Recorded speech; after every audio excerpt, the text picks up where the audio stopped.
Good afternoon and welcome to our first Meet the Artist for our Modern Masters Women programme. Joining us today is Victoria Crowe from West Linton on a very, very wet day here in Edinburgh and West Linton. So we're delighted to welcome Victoria Crowe. Please feel free to use the chat and ask any questions as soon as we're here. We want to hear from you. If you want to say hello, please say hello, and do ask questions. So I'm going to give you a very brief summary of Victoria Crowe's career. Victoria Crowe studied at Kingston School of Art and at the Royal College of Art in London. At her postgraduate show, she was invited by Sir Robin Phillipson to teach at Edinburgh College of Art. For 30 years, she worked as a part-time lecturer in the School of Drawing and Painting while developing her own artistic practice. She lives and works in West Linton, where you can see her today, and she has a studio in Edinburgh and Venice. Her first one-person exhibition after leaving the Royal College of Art was in London, and she subsequently has had over 50 solo shows in her career to date. Her first exhibition with the Scottish Gallery was in 1970. We then jump a few years. In 2018, the Scottish National Portrait Gallery held a retrospective exhibition of Victoria Crowe's portraits, Beyond Likeness. And in 2019, the City Art Centre honoured Victoria Crowe's career with a 4-floor retrospective, 50 years of painting. Going back a little bit to 2000, her exhibition A Shepherd's Life, consisting of works selected from the 70s and 80s, was one of the National Galleries of Scotland millennial exhibitions. The exhibition toured Scotland and was regathered in 2009 for a 3-month exhibition at the Fleming Collection in London. Victoria was awarded an OBE for services to art in 2004, and from 2004 to 2007, she was appointed Senior Visiting Scholar at St Catherine's College in Cambridge. In 2009, she received an honorary degree from the University of Aberdeen, and in 2010 was elected a Fellow of the Royal Society of Edinburgh. In 2013, Dovecote Studios wove a large-scale tapestry of Victoria's painting Large Tree Group. This collaborative tapestry was acquired for the National Museums of Scotland, which you can see when it reopens. In 2015, Victoria was an invited artist in residence at Dumfries House, and in 2016, a group of work of the artist was acquired by the National Galleries of Scotland. Victoria was commissioned by the Worshipful Company of Leather Sellers in 2014 to design a 40-metre tapestry for their new hall in the City of London, which took over 3 years to weave and was installed in January 2017. Dovecote Studios have recently worked with Vicky to produce a new tapestry inspired by a detail from her painting Twilight Venice in 2014. The new tapestry, Richer Twilight Venice, was completed and unveiled in September 2019. Victoria Crowe's work, as you might imagine, is held in numerous public and private collections worldwide. That is an incredibly small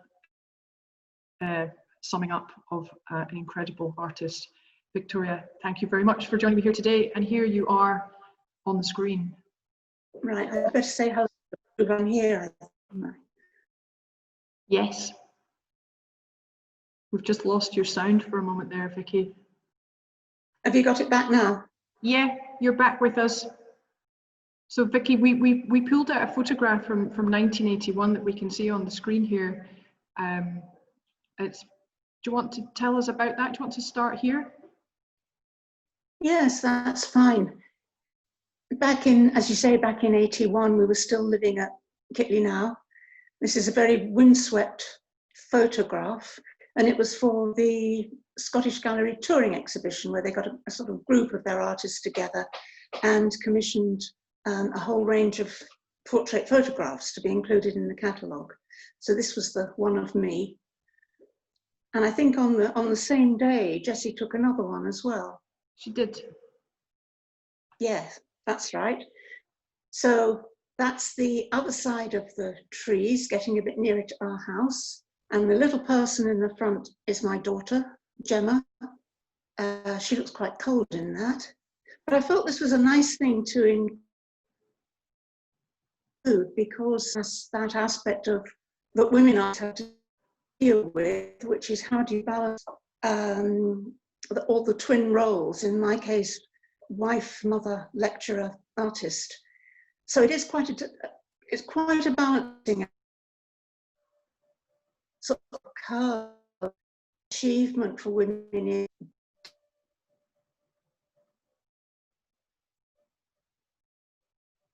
probably from that wonderful time, the years at Kitley Now, bringing up the children, and actually it was almost like an apprenticeship in being an artist and a thinker and being and responding to the rhythms of land and timelessness and season.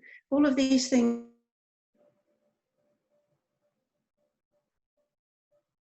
seem to coalesce background really from my work ever since. And so you came from London and you arrived in Scotland. Did you know Scotland before you arrived, or was it your first visit? No, it was the first visit. Only known it through, it was only had somebody called Red Rory of the Eagles, which was a character in that comic. And so I had quite a romantic view of mountains and locks and things, to Edinburgh College of Art on Robin Phillipson's invitation, and worked there for a long time and found Edinburgh as a city absolutely, I love it, I still do. I think it's an amazing city.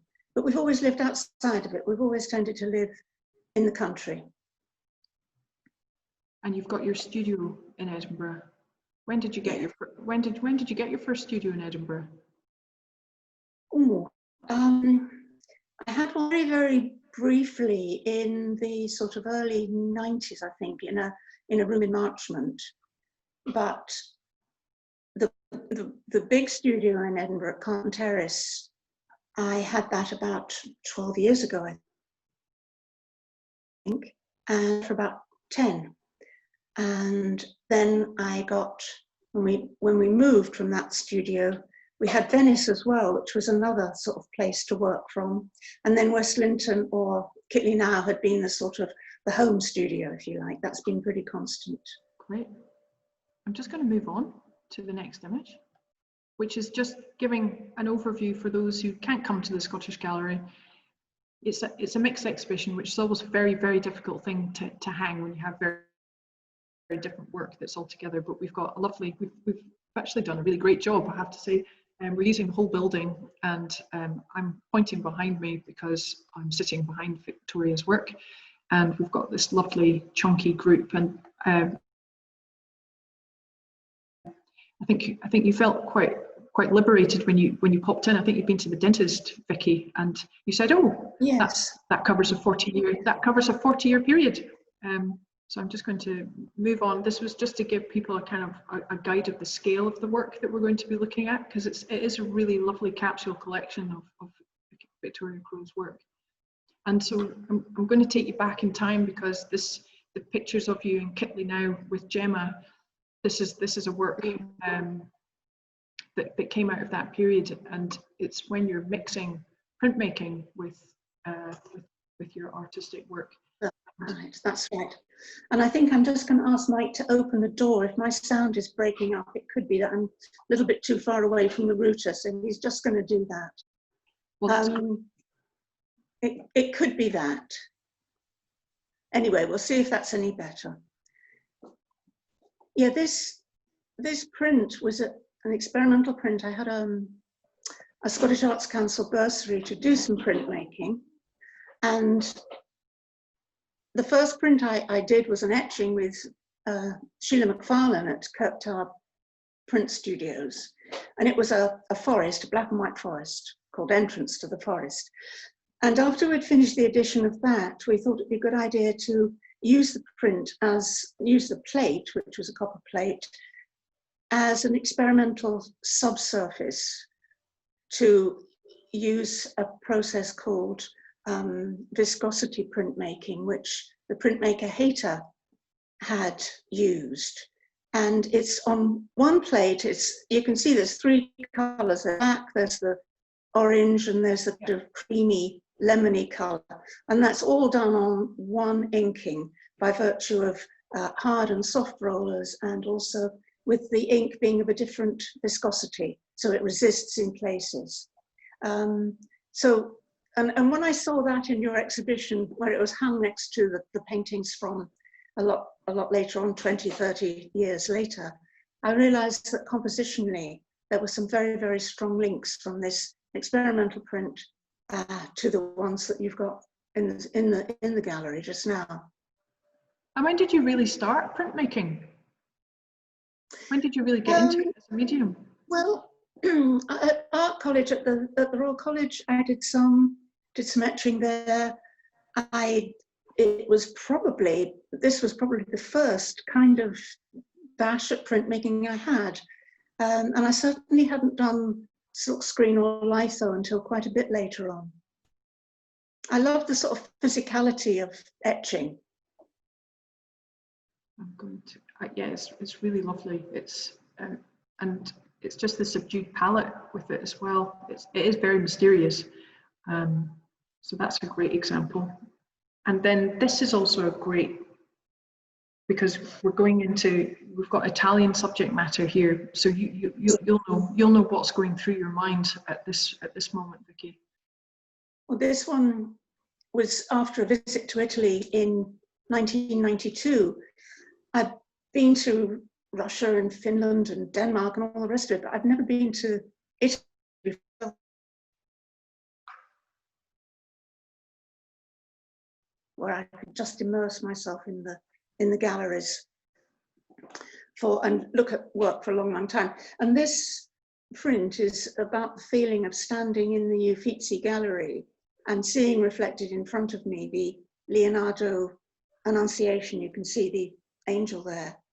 I could see it reflected in the glass of another painting, and I knew that room was the room I really wanted to go into. So it was a sort of holding the anticipation of the moment.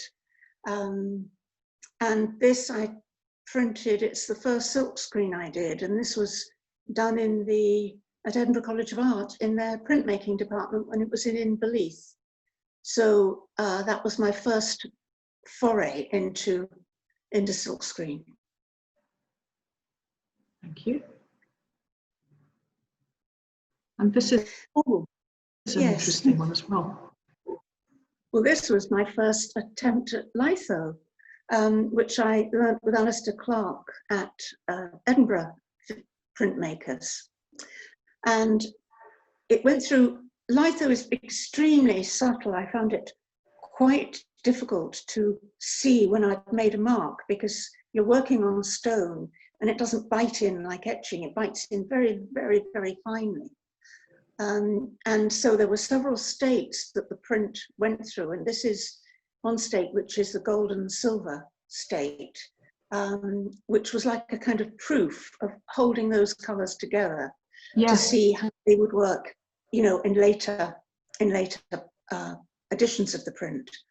And it has the row of votive offerings at the bottom, which are little things you find hanging up in Russian, Greek, and Italian churches, and the image of, this time, the Pontormo angel, announcing angel, a little bit of Italian landscape, and one of the reliquaries in the museum there.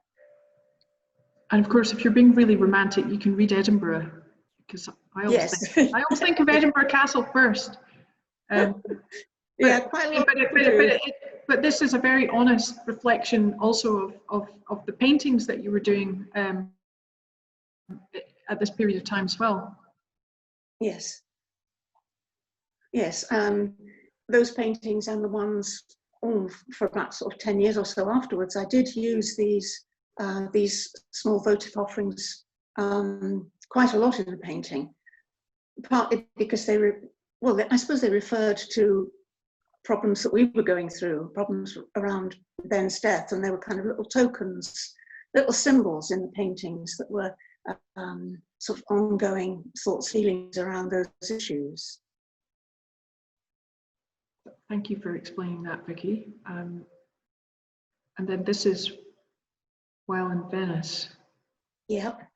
And I know that this is, again, it's very reflective of the work, the paintings that you're making at the time.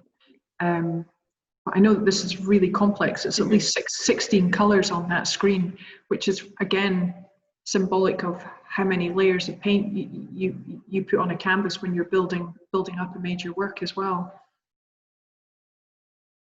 Yeah, that's right. It's a very good parallel to talk about that. This was done at Grail Press with Carol Robertson, and we did an edition of I think it's either 35 or 50. I think 35. And the first half of the edition, we did them all exactly identical. Second half, we did this variable edition, the screen print, to really enhance the kind of mood and the emotional response. So in this one, for example, the gold and the red on the archangel's wing is very, very prominent. And the Bellini head, very, very dramatic in the kind of lighting that it has around it. Yeah, this was my first visit to Venice. This was drawn on. So it was visits to the Accademia and also views out of the hotel window. That's where that comes from. Okay. Now this is a very unusual project that you did, found in great plenty, which came out of a residency in Cambridge. That's right. Yes, it was after I'd painted David Ingram for the university. He used to be Regis Professor at Botanics here, and he's a great plant pathologist, great botanist.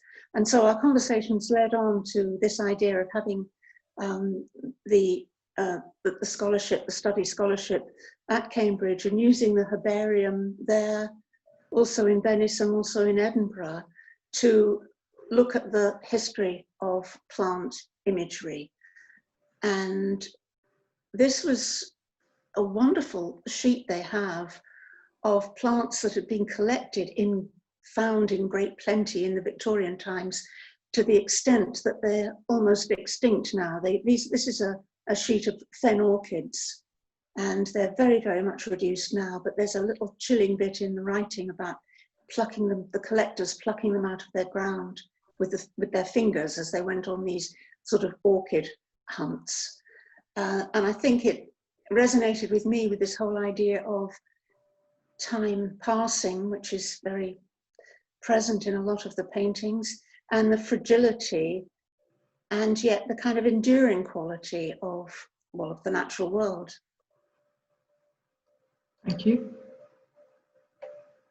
I'm showing this again to give scale, and because we're about to look at some really remarkable works. So even small works are really intimate, and then you've got this mass. But I like the fact that we're going from the landscape into the trees and the landscape. So that's just to give the impression there, so that the audience knows what scale some of the pictures are. Yes, I think part of my practice has always been doing a lot of research drawings. So whereby the drawings usually end up in the sketchbook, they sometimes get developed. That's in the case with these. And these are monoprints, which really is where I'm just working with a piece of paper, drawing through it onto an oiled background, and then printing over it with a roller to pick up the drawing on reverse, and also using sort of washes of colour as well. So both of these, Sunset Tree and Quietude, were a sort of series of examining tree forms, plant forms, with just a barest indication of the landscape behind. And again, that very, very limited palette. Yeah. And branches and trees, they do become a real emotional metaphor within your work. This is just a lovely little work on paper that you gave us not so long ago. It's really hard to describe. I mean, the paper is as much part of the object, and there's so much color in there. It looks very subdued, but the more you look at it, the more you see. There's turquoise, there's greens, it's a lovely little of the pinnacles there. Yes, Yes, it's quite textured, that one. There's a lot, and yes, and it relates to this. It's all right. It relates to that painting too. They were both on a trip to Provence when we went actually to see the asylum that Van Gogh lived in the last few years of his life. And these Alpilles are this extraordinary sort of limestone crust of mountains that you see all around near Saint-Rémy. And again, it was just simply a drawing to try and capture that extraordinary range of shape. I'd never seen anything quite like that before. And the other one that we looked at as well, the tree, the sunset tree. Yeah. That was on the same trip. And that had been originally drawn just in pen and ink in sketchbook and a bit of wash. And then I made a painting of it. And I was thinking of the extraordinary Van Gogh olive trees that we saw in the museum there. And it was so heartwarming in Saint-Rémy that I used these really, really hot colors in the background.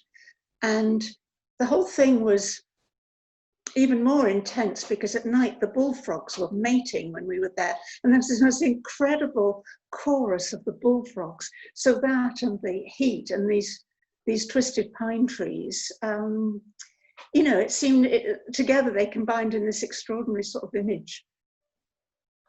I've got a couple of questions for you from the audience. This is just, that gives you the impression of the size of this beautiful work on paper. And you know, this is a seminal work. It's just, I'm sitting here and I'm turning my head because I'm really enjoying looking at this. It's one of the advantages of being in the gallery. I've got a couple of questions for you, Vicky. Penelope asks, do you have a favorite painting in any of the galleries in Venice that you always go and visit when you're there? Yes, I do.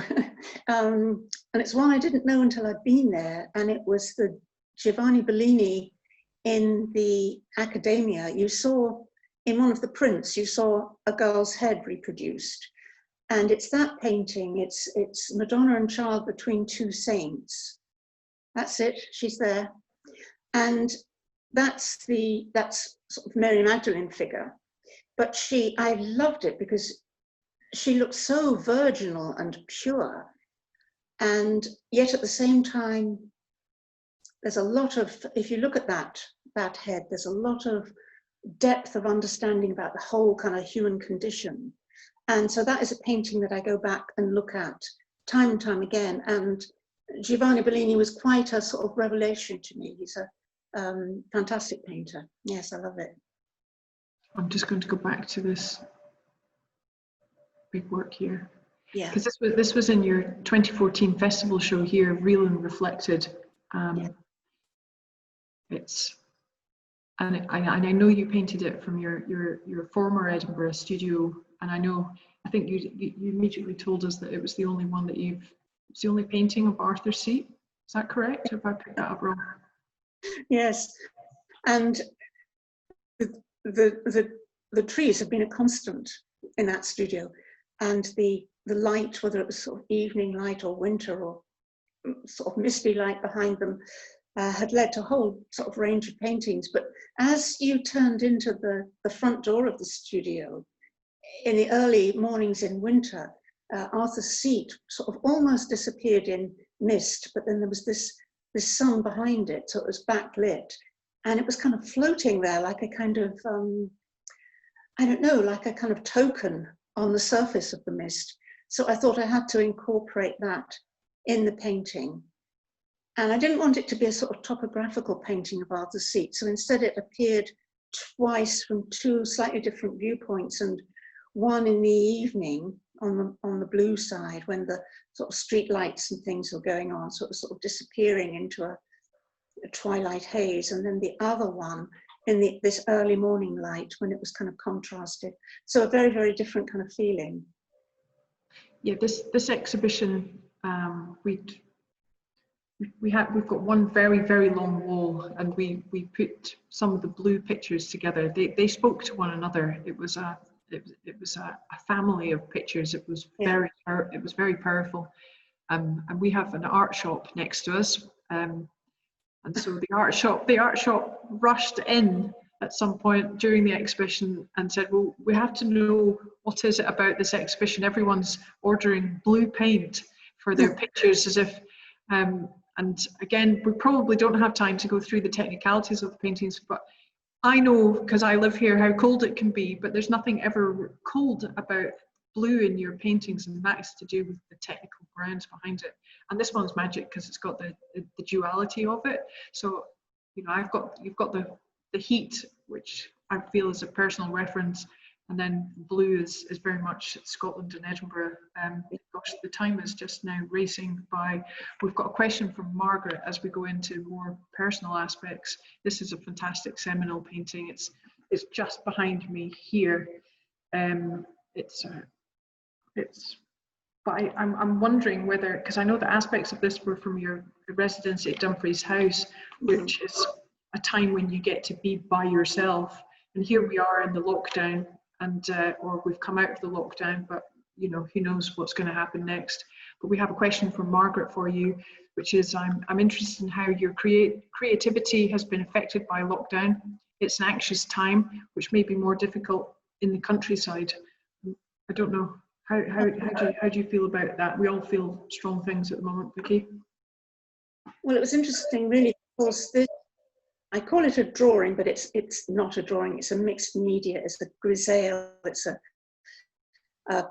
painting in greys and very, very pale colours. I wanted to try and do something monochromatic, and it was one of the last things I did before I got ill. So apart from this lockdown, I also had a lockdown last year when I couldn't paint for a year. So this lockdown was I felt a lot better, and so this lockdown was an absolute kind of joy at the beginning. Not so much now. I'm getting fed up with it now. But at the beginning, it was a time when I could try and get back to the kind of inner concerns that I had been painting a year previously. So for me, it was a great time to sort of reconnect with that part of myself. And I know that we've got you positioned in an interesting way. I wish we could go into your studio and rummage around on that wall behind you, because I know that there's so many personal references behind you. There's objects that appear in your pictures. There's Venice. There are some of the paintings that you love. I mean, they're kind of keeping you company. But I know on the other side of you, there's work on the easels which we don't want to look at, because we want to see what you are looking at as a reference in your studio. But have these things brought you comfort at the moment? You know, just being surrounded by these just touches of comfort that are your little visual references in your own space.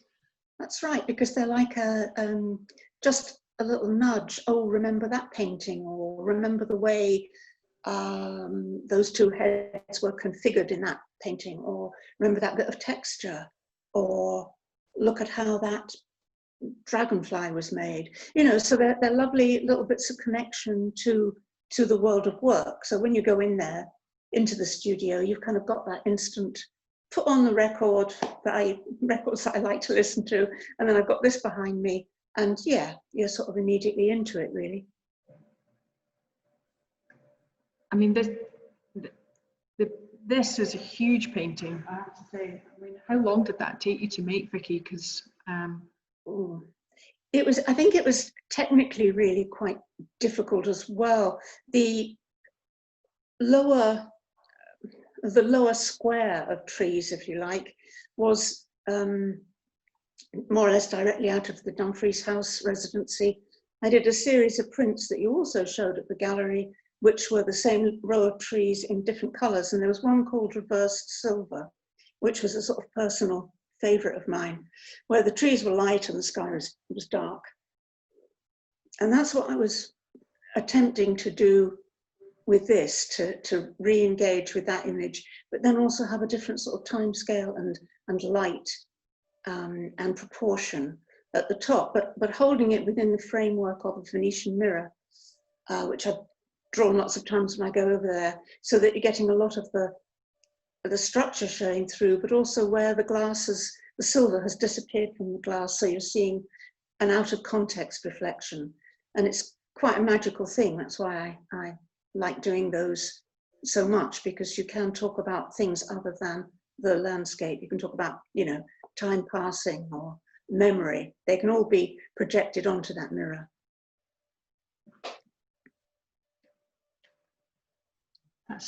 And this is you in your Edinburgh studio two years ago. That's Venice behind you. Yes. Again, we've got a glimpse of things there in the studio. But it's lovely the way that the relationship between the rich palette goes on, and then we've got this image here from you last year. This was a magnificent painting. I know what, it's not a finished painting. It was as it was being built, but it's a really strong visual reference.